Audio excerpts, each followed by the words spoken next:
Hi friends, today let's learn an art of problem solving in a particular question related to finding the domain and range of a function. And most probably in JEE advanced examinations, the way they ask the questions will, if you can understand properly, that itself will give you a hint to solve that question. Here, let's see a particular question that the function given is f of x equal to e power x by 1 plus integral part of x, where this integral part of x, the step x represents greatest integer function. Now, the question given is that which of the following numbers does not belong to the range of the function. So it's an indirect question. So they are not asking to find the range of the function directly, but they're asking that which are the options. They have given four options. Out of these four options, which of the numbers do not belong to the range of the function. So our task is just to verify whether these elements belong to the range or not. Okay, so let's look into the problem. So when we start solving this problem, first step is that we have to look at the domain of the function. The domain of the function, as the denominator should not become 0, 1 plus integral part of x should not be 0. So integral part of x not equal to minus 1, then x doesn't belongs to minus 1 to 0. So the domain, we are ignoring that values between minus 1 to 0. Now, so this will divide the number line into two parts. Case 1, all positive values. Case 2, negative values, less than minus 1. Let's look into the case 1. So first we have identified the domain and what are the possible values of x we can take. And the second step is that we have focused on positive values, non-negative values first. As that integral part of function is not same for every real number x, it is different for different intervals. Between 0 to 1, the value of integral part of x is 0, and between 1 to 2, integral part of x is 1. So, and when x lie between 0 to 1, f of x will become e power minus x divided by 1 plus 0.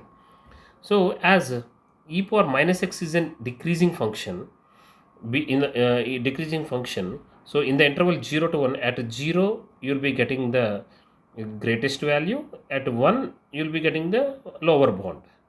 So if you put 0, e power 0, it is 1 by 1, and if you put e x value 1, it will be 1 by e.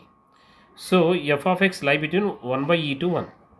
And the same way, between 1 to 2, the value of f of x lies between 1 by 2e square to 1 by 2e. So here, the right side it is closed interval, left side it is open interval. That means f of 1 by 2e square is not included, whereas 1 by 2e is included. Fine. Now, if you observe carefully, there is a difference between these two values. That means in the first set, in the first interval 0 to 1, f of x lies between 1 by e to 1. So if you look at that number line, 1 by e 1, 1 by e. So f of x lie between 1 by e to 1, and the second interval is between 1 by e 2e square to 1 by 2e. 1 by 2e is just little bit more less than this 1 by 2e, and 1 by 2e square much more lesser, 1 by 2e square. So if we observe that f of x belong to this range, this interval, and again this interval, and again small interval, like that, it is a union of piece of intervals you will be getting. So there is a gap between every interval what we are getting as a range over there. So if f of x, if the given number is lies in this interval, that won't be in the range of that one. So our task is that just to identify whether the given number options belong to that interval or not. So if you observe that here in the first case, 1 by 2e and 1 by e is the bound here. Between 1 by 2e and 1 by e, f of x do not belong to this interval. That means the values, if you put 1 by e aside, 1 by 2 and 1, between 1 by 2 and 1, any number you take multiplied by 1 by e, that will not be in the range of f. Similarly, such type of many such intervals will be coming. Okay, so if you observe that first option, 1012 divided by 2025, and this is obviously less than 1012 divided by 2024, which is equal to 1 by 2. So it is less than 1 by 2. Okay, so 1012 by 2025 is less than 1012 by 2024, which is equal to 1 by 2. That means the coefficient of 1 by e is less than 1 by 2. So definitely this number belong to the range of f. So this is not a correct option because we want doesn't belong to. Next, come to the second option also. The coefficient is less than 1 by 2 into 1 by e. So it will also be not a correct option. And coming to the 2024 divided by 2025, it is almost close to 1 but less than 1. So definitely it is multiplied by 1 by e. It is belong to that 1 by e to 1 by 2e to 1 by e range.